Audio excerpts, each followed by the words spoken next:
اعوذ باللہ من الشیطان الرجیم، بسم اللہ الرحمن الرحیم، الحمد للہ رب العالمین، وصلی اللہ علی سیدنا محمد وآلہ الطیبین الطاہرین۔ ایام غدیر یعنی وہ دن جو غدیر کے آس پاس ہیں۔ عید غدیر 18 ذی الحجہ کو واقع ہوئی، لیکن اس سے پہلے کے دن، اس کے بعد کے دن، یا یہ دن بھی اہمیت رکھتے ہیں؟ اور کیا ہمارے لیے ضروری ہے کہ ہم ان دنوں کی طرف بھی توجہ کریں؟ ایک نئی سیریز آپ کے سامنے لے کر آ رہے ہیں جس کا عنوان ہے انوار غدیر، اور اس میں ہمارا ہدف ہے کہ ہم غدیر سے پہلے اور غدیر کے بعد پیش آنے والے واقعات یا وہ ایام جو اہمیت رکھتے ہیں ان کی طرف ایک خصوصی توجہ کریں۔ بہت کم لوگ جانتے ہیں کہ بہت سی آیتیں جو اہل بیت کی شان میں نازل ہوئی ہیں، بہت سے واقعات جن کو ہم روزمرہ اہل بیت کے فضائل کے سلسلے میں بیان کرتے ہیں، وہ واقعات انہی تاریخوں کے آس پاس رونما ہوئے ہیں۔ ممکن ہے سال کا فرق ہو، لیکن تاریخ انہی کے آس پاس ہے۔ عید الاضحیٰ قربانی کی عید، 15 ذی الحجہ ولادت امام ہادی علیہ السلام، وہ آیت تطہیر کا نزول، سورہ حل عطا کا نزول، حدیث صد الابواب یعنی جب سارے دروازے بند کر دیے گئے الا باب علی، سوائے علی و فاطمہ کے گھر کے دروازے کے۔ اسی طرح امیر المؤمنین کے لیے امیر المؤمنین کا لقب آنا، جناب زہرا سلام اللہ علیہا کو فدق ہبہ کرنا، اور 25 سال بعد اسی دن خلافت ظاہری دوبارہ امیر المومنین کو ملنا، خود 18 کو عید غدیر کا واقع ہونا، عذاب مانگنے والے پر عذاب کا نازل ہونا، یہ سب چیزیں انہی دنوں میں اور اسی کے آس پاس کے دنوں میں رونما ہوئی۔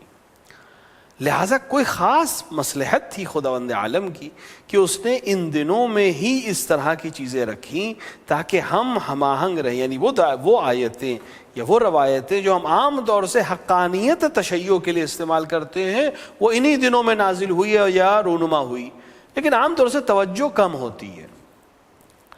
دوسری طرف اگر ہم دیکھیں تو عزاداری سید الشہداء علیہ السلام میں کہ ایام میں ہم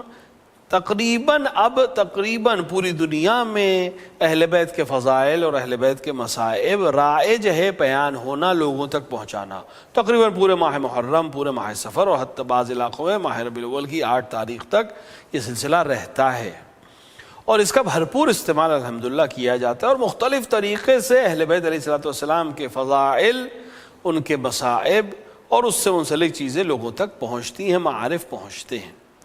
لیکن ولادت کے دن یا وہ ایام جو خوشی کے دن ہیں ان میں ہم اس طرح کے پروگرامز یا اس طرح کی رائج چیزیں کمتر ہیں، ایسا نہیں کہ نہیں ہیں لیکن کمتر ہیں۔ لہٰذا بزرگوں نے کچھ سال سے یہ کام شروع کیا کہ اب ہفتہ ولایت کے عنوان سے یا عشرہ ولایت کے عنوان سے غدیر کے آس پاس کے دنوں میں فضائل اہل بیت کو بہتر طریقے سے، جامع طریقے سے اور ایک ہم آہنگ طریقے سے بیان کرنے کی صحیح اور کوشش کی گئی، اور یہ ایک بہترین طریقہ ہے کہ انشاءاللہ دھیرے دھیرے یہ ایک فرہنگ ہو جائے، یہ ایک کلچر ہو جائے کہ جس طرح ماہ محرم اور سفر میں ہم مصائب اہل بیت کو بیان کرتے ہیں، خوشی کے ایام میں، خصوصاً غدیر کے ایام میں، ہم اہل بیت کے فضائل کو اور بہتر طریقے سے بیان کریں، کیونکہ یہ وہی ایام ہیں جب رسول اکرم صلی اللہ علیہ وآلہ پر آئے تبلیغ نازل ہوئی، بلغ یا ایھا الرسول بلغ، پہنچا دیجئے اس پیغام کو جو آپ تک پہنچایا جا چکا ہے۔ یہ انہی دنوں کی بات ہے۔ تو اگر ہم غور سے اس چیز کو دیکھیں تو شاید یہ ایام، یہ دن خاص ہیں ولایت امیر المومنین کی ترویج کے لیے، لہٰذا کوشش کر رہے ہیں اپنی صحیح اور اپنے طریقے سے کہ ہم ایک سیریز آپ کے سامنے لے کر آئیں جس میں غدیر سے پہلے اور بعد پیش آنے والے واقعات کو الگ الگ طریقے سے، الگ الگ قسط میں آپ کے سامنے ہم پیش کریں تاکہ ہمارے جوان آشنا ہو سکیں کہ اہل بیت کے فضائل میں کون سی چیزیں نازل ہوئیں، کون سے واقعات رونما ہوئے اور وہ کن تاریخوں میں پیش آئے، اور ان ایام میں جو ولایت علی کے ایام ہیں، ان دنوں میں جو غدیر کے دن ہیں، ان میں ہم اور بہتر طریقے سے معرفت اہل بیت کو حاصل کر سکیں۔ وصلی اللہ علی سیدنا محمد وآلہ الطیبین الطاہرین۔